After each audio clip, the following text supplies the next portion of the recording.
والسماء ذات البروج واليوم الموعود وشاهد ومشهود قتل أصحاب الأخدود النار ذات الوقود إذ هم عليها قعود وهم على ما يفعلون بالمؤمنين شهود وما نقموا منهم إلا أن يؤمنوا بالله العزيز الحميد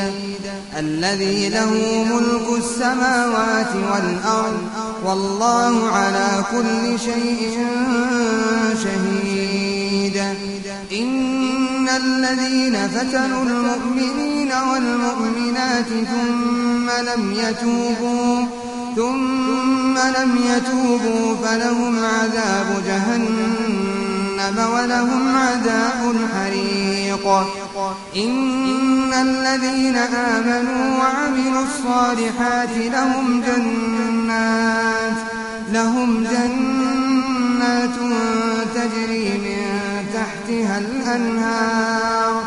ذلك الفوز الكبير إن بطش ربك لشديد إنه هو يبدئ ويعيد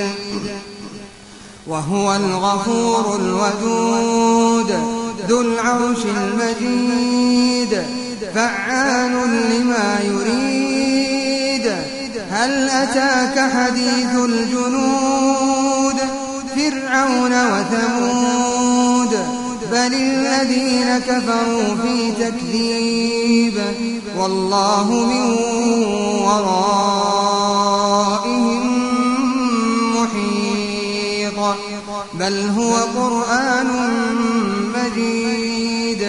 في لوح محفوظ